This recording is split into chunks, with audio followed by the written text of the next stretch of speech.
What is going on, Libra? Welcome to your weekly forecast for the week of November 2nd through the 8th of 2020. Hope you had a great Halloween. Hope you had a great weekend. All that good stuff. Next weekend gets a little wild, so it's kind of this build up to next weekend, but we got Mercury stationing direct in your first house on the 3rd, so there's definitely a lot going on this week. Let's take a look here. That Mercury is kind of I would say the big deal during the week. It's going to station direct. It's going to be squaring Saturn all week. Saturn in your 4th, of course, Mercury in your 1st. Mercury started that retrograde in your 2nd house. So there is this like internalization of your values and your self-worth. And then it came back into your 1st house of your identity and how you get those primal instincts of your desires out.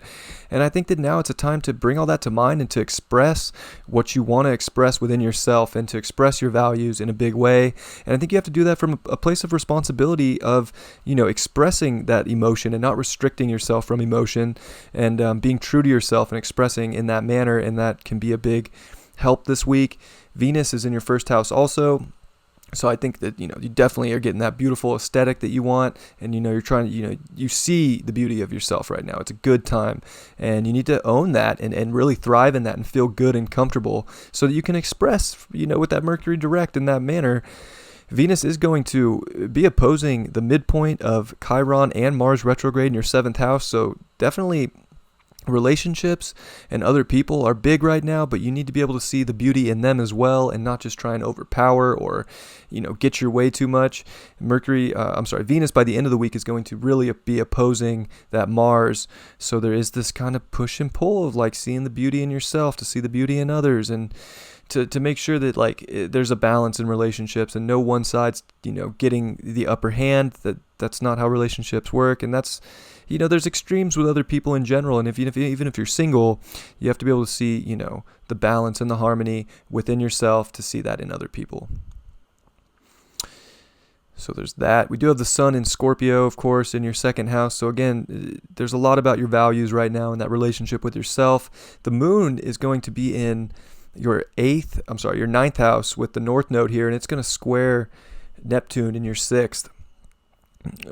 So the moon on Rahu can be kind of difficult. In squaring Neptune, there can be definitely delusion about reality and what you believe and kind of how you want to expand your environment and what you want to do on a day-to-day basis. And you don't want to be like illusion. Like, make sure that you're listening to the information that's coming in from the universe, because that North Node there is really trying to expand you in a big way right now and have you look at all sides of the puzzle and not just focus too much on one thing, but to expand the knowledge, expand the wisdom. And I would say that you don't want to be in some sort of illusion where reality has to necessarily look a certain way right now. You want to just see all of it. And that could be really helpful emotionally to just kind of focus on the bigger picture of life than just what reality looks on. You don't want to stress yourself out with Neptune there, just getting delusioned of all the things that could be weighing on you.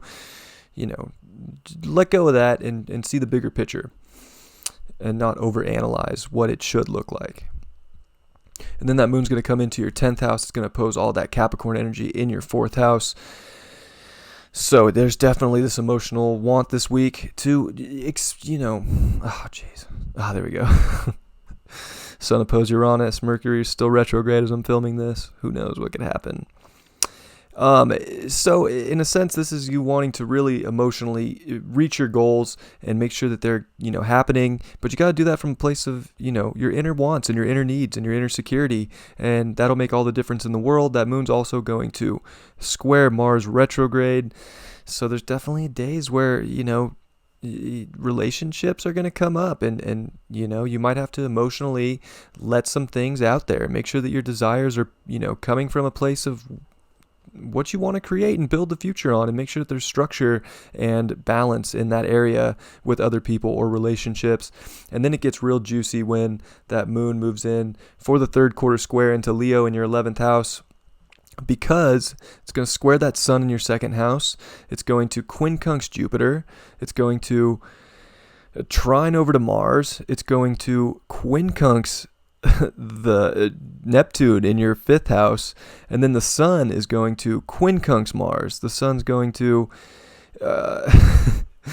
trine Neptune. So there's like a lot going on this weekend. And I think that a lot of the focus is you doing it your own way and making sure that you're definitely focusing on yourself with the moon in the 11th house, and to make sure that you're connecting with people that are on that same vibe and are doing things the way you are, and to innovate from that place and to not try and overpower things if there's no vibe. With whether it's relationships or just friends or other people, whatever, and to make sure that you're doing it from your own heart and from deep within where you feel secure, and to make sure that you have that ultimate value for yourself. There's a lot of quincunxes, so I think this weekend can feel really weird when it comes to your values and other people, and kind of just where you want to go and how you want to expand. I think there can definitely be some weight. So it gets a little heavy, but I think that the main focus is doing it your own way and making sure that you're comfortable within yourself and have that identity that you want, and to express from that, and to not let people make it look any certain way for you. Like, do it your way, and don't be illusioned by how reality might need to look. Make it look the way you want it to. Expand. Use that creativity and that like right side of the brain to, not hold yourself back from anything and be too analytical. So it's kind of crazy at the end of the week. What is the card for the week? It is the Sun card upright.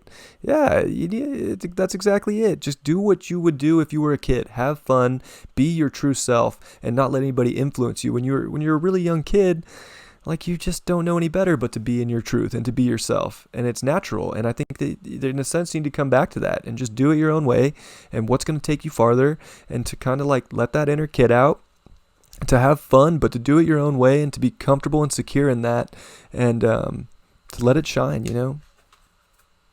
So I love you very much, Libra, and I hope you have a great week. Peace.